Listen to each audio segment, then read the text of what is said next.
नमस्कार दोस्तों, good morning all of you. शिक्षा सोपान के एकेडमी चैनल में आपका एक बार फिर से स्वागत है। जैसा कि आपको बताया कि हमारी एक नई शुरुआत शिक्षा सोपान एकेडमी के नाम से आज 15 जुलाई 2026 को की गई है, जिसमें हम कक्षा 9 से 12 तक के सिलेबस को कवर करेंगे और आप लोगों की पढ़ाई के लिए हमेशा तत्पर रहेंगे। प्रयास करेंगे कि आप हमारे चैनल से पढ़ाई करके और अच्छी से अच्छी परसेंटेज बनाने में आप कामयाब हों और आपको हमारे चैनल से बहुत हेल्प मिले। तो सबसे पहले आज हम हिंदी सब्जेक्ट में कक्षा 10 पार्ट नंबर 1 सूरदास जी के बारे में बात करेंगे। तो सबसे पहले हमारी बात आती है कि हमको जब भी हम चैप्टर की शुरुआत करें, जब भी हम चैप्टर पढ़ें, तो उससे पहले हमको सबसे पहले ये देखना है कि इस चैप्टर में हमको सिलेबस में कौन कौन से या किस प्रकार के जो क्वेश्चन हैं वो हमको आने वाले हैं। तो उसी प्रकार से हम उस चैप्टर की जो है वो पढ़ाई करेंगे, तैयारी करेंगे। ऐसा नहीं कि उसमें से जैसे कोई बड़ा क्वेश्चन आ रहा है और हम छोटे क्वेश्चन पढ़े जा रहे हैं, फिर बड़ा आ गया हम आंसर नहीं दे पा रहे हैं, या फिर हमने बड़े क्वेश्चन की तैयारी बहुत अच्छी कर ली लेकिन छोटे क्वेश्चन की तैयारी हमने नहीं की और वहाँ पर हमको छोटे क्वेश्चन देखने को मिले। तो ये हमारे लिए परीक्षा में फिर थोड़ी सी आपको परेशानी पैदा कर सकता है। ठीक है, तो चलिए सबसे पहले हम शुरुआत करते हैं हमारे सूरदास चैप्टर की। तो आपको ये पता है कि हमारे पेपर में एक कवि परिचय आता है। क्या आता है भाई? कवि परिचय आता है और कवि परिचय जो है वो आपका 3 नंबर का होता है। क्या होता है? 3 नंबर का होता है। तो अपने आप में आपको पता है कि ये चीज़ इम्पोर्टेंट होती है कि 3 नंबर जो हमारे परीक्षा में 80 में से 3 नंबर हमारे लिए बहुत मायना रखते हैं। ठीक है ना?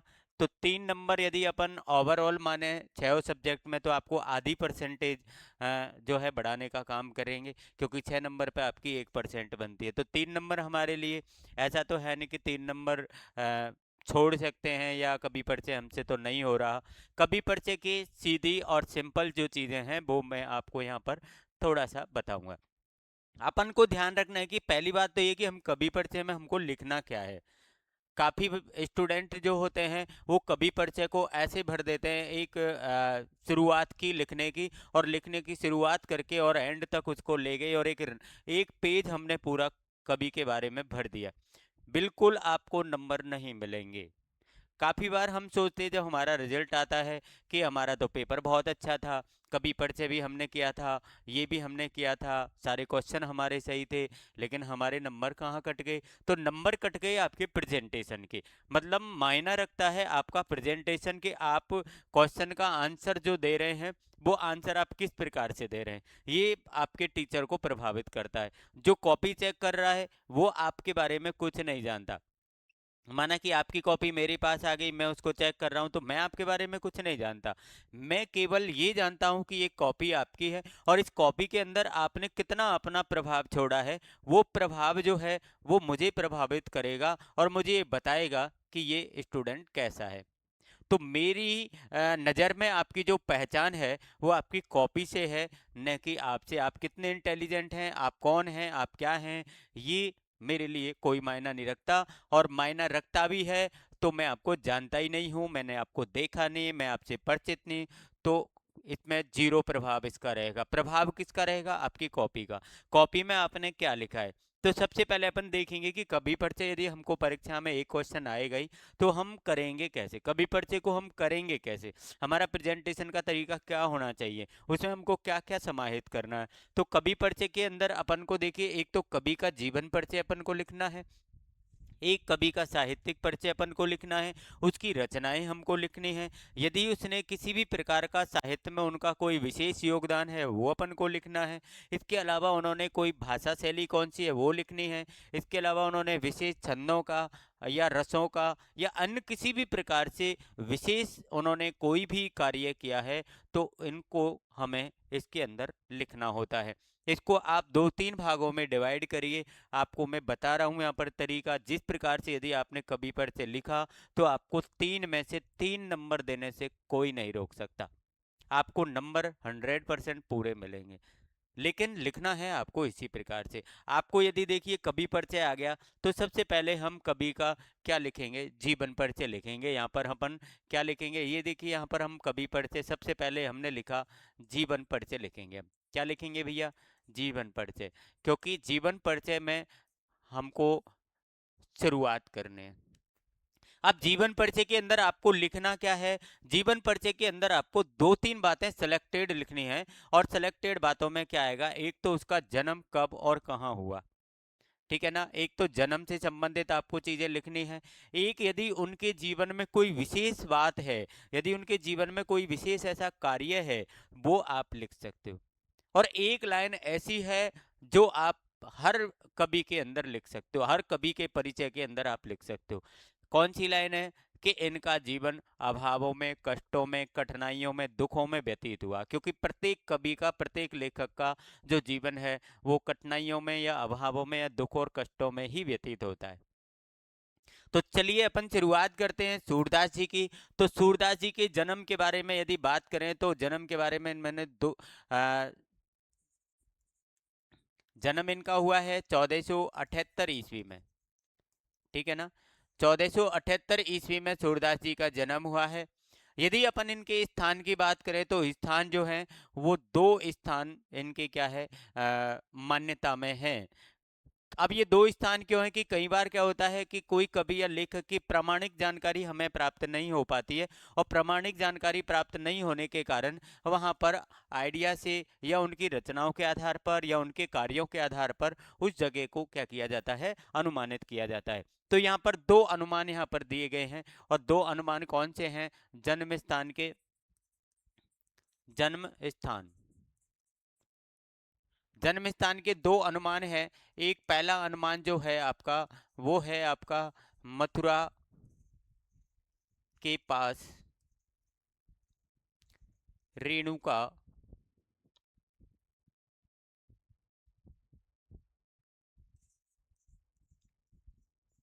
रेणुका या रोणकता,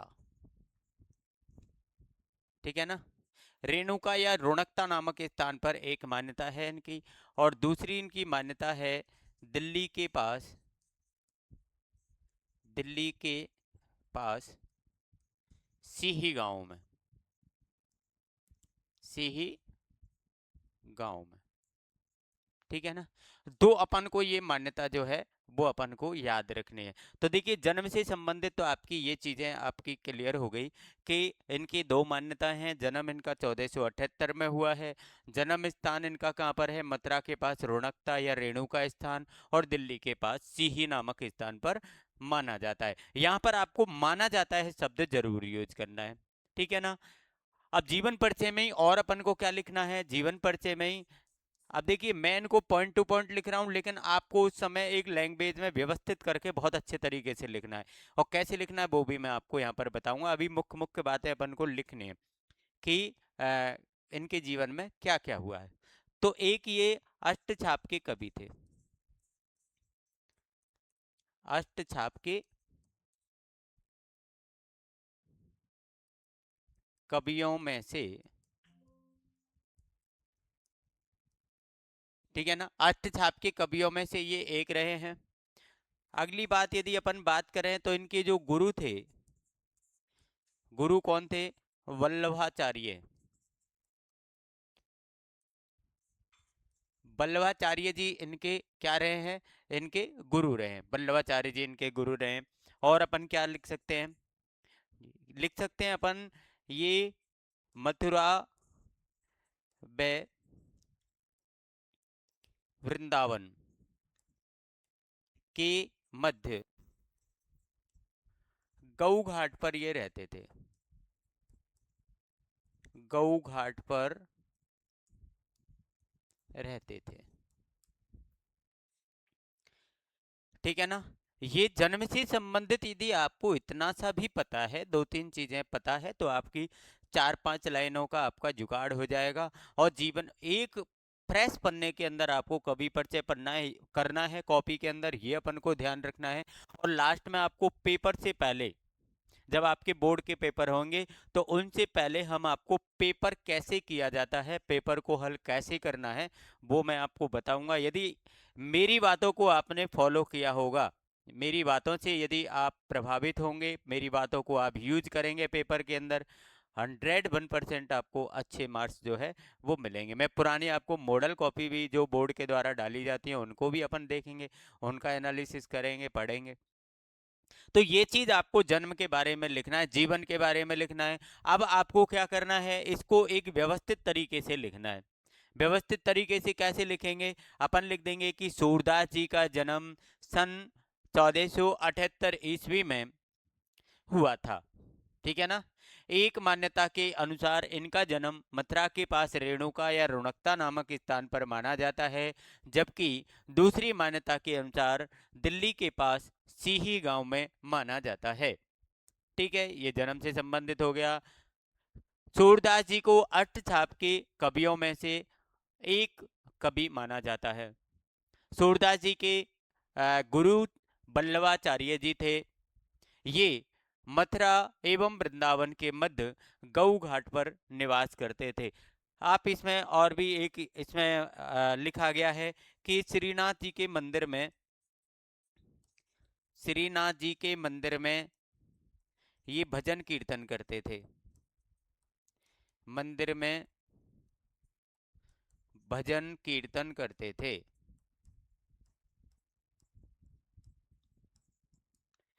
क्या करते थे, भजन कीर्तन, श्रीनाथ जी के मंदिर में। अब यदि आपको इसमें से दो तीन बातें, एक तो जन्म वाली तो बिल्कुल पक्का याद रखनी है। अच्छा, आपके कवियों में से एक है गुरु वल्लभाचार्य जी हैं, मथुरा और वृंदावन के मध्य में गऊ घाट पर रहते हैं, श्रीनाथ जी के मंदिर में भजन कीर्तन करते हैं।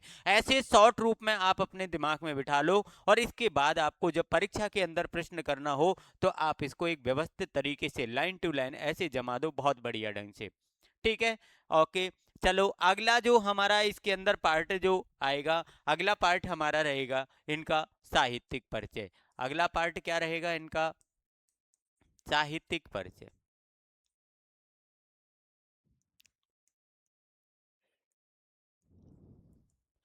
मतलब इन्होंने साहित्य के लिए क्या किया, साहित्य के लिए क्या किया। साहित्यिक परिचय के अंदर अपन को क्या लिखना है, तो साहित्यिक परिचय के अंदर सबसे पहले तो हमको यहाँ पर कृतियां लिखनी है इनकी। क्या लिखनी है भैया, कृतियां। बताइए बात सही है कि नहीं, क्योंकि कृतियां, रचनाएं तो लिखनी पड़ेंगी आप।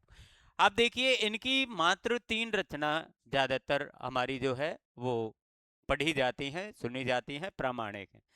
तो तीनों को काफी स्टूडेंट ऐसे होते हैं जो एक लाइन में ही कॉमा लगा लगा के आपने लिख दिया, आपका काम खत्म हो गया।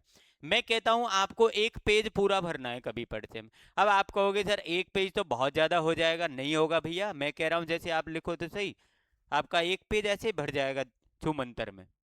चलिए, यहां पर आपको क्या करना है, ऐसे 3 लाइन करने हैं। ठीक है, आपकी कृतियां 3 हैं लेकिन 3 लाइनों में लिखेंगे हम। 3 कृतियां हैं। सबसे पहले मैंने यहां पर लिख दिया सूर सागर। ठीक है, एक है इनकी साहित्य लहरी, एक है इनकी सूर सारावली।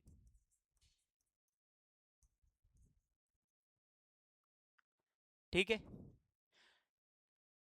अब मुझे बताइए, आपकी 4-5 लाइन भर गई। साहित्यिक परिचय आपने एक लाइन में लिखा, कृतियां लिखा, फिर 3 लाइन में ये लिखी, आपकी 4-5 लाइन भर गई। आपने लिखा क्या है। अब यहाँ पर अपन को क्या करना है, नीचे नीचे अपन को क्या लगाना है, एक स्टार लगा दो, है ना। स्टार लगा के लिखना है सूरदास की रचनाओं में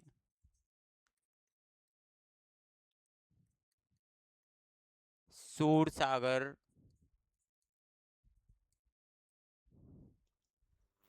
सूर सागर अत्यधिक सूर सागर अत्यधिक लोकप्रिय हुई। ठीक है ना, सबसे ज्यादा लोकप्रिय कौन सी हुई है, हमारी सूर सागर हुई है। ठीक है ना। ये हमको साहित्यिक परिचय के अंदर लिखना है। और हमको साहित्यिक परिचय के अंदर क्या लिखना है, और लिखना है अपन को कि सूरदास जी कौन सी भाषा में अपना लेखन कार्य करते थे। सूरदास जी कौन सी भाषा में करते थे भैया, हैं? कौन सी भाषा में करते थे? ब्रज भाषा में करते थे। कौन सी भाषा में करते थे? ब्रज भाषा में लेखन कार्य करते थे। ब्रज भाषा में लेखन कार्य करते थे कौन? सूरदास जी। सूरदास जी ब्रज भाषा में लेखन कार्य करते थे।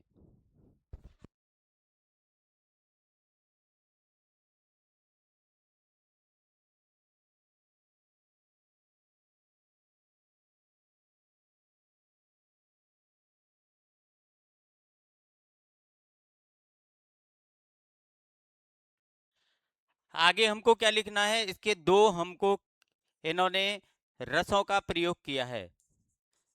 तो सूरदास जी ने वात्सल्य, कौन सा? वात्सल्य व श्रृंगार रस का प्रयोग किया। इन्होंने क्या किया? वात्सल्य और श्रृंगार रस का प्रयोग किया, ब्रजभाषा का प्रयोग किया। सूरदास सूरसागर जो है अत्यधिक लोकप्रिय इनकी रचना रही है। 3 रचनाएं इन्होंने सूरसागर, साहित्य लहरी, सूरसारावली इन्होंने लिखी है। इतना भी आपने पढ़ लिया है, यदि इतना भी आप पढ़ चुके हैं, इतना भी आपको याद है, तो आपका कवि परिचय बहुत अच्छा हो जाएगा। और लास्ट में अपन को क्या लिखने हैं?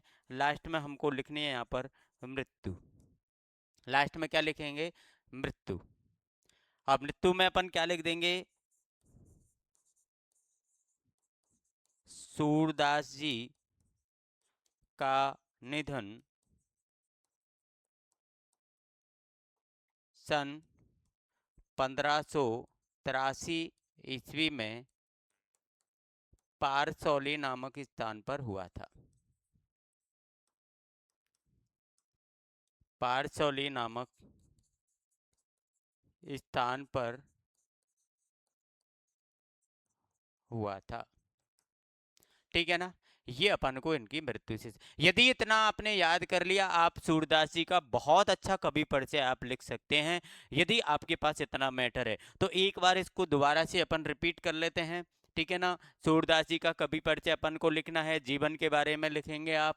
जन्म इनका 1478 में हुआ है। जन्म स्थान इनकी 2 मान्यताएं हैं, एक मथुरा के पास रेणुका रुणकता नामक स्थान, एक दिल्ली के पास सीही नामक गांव। अष्टछाप के कवियों में से ये एक माने जाते हैं। इनके गुरु वल्लभाचार्य जी हैं। और मथुरा और वृंदावन के बीच में ये गऊ घाट पर निवास करते थे। श्रीनाथ जी के मंदिर में ये क्या करते थे? भजन कीर्तन किया करते थे।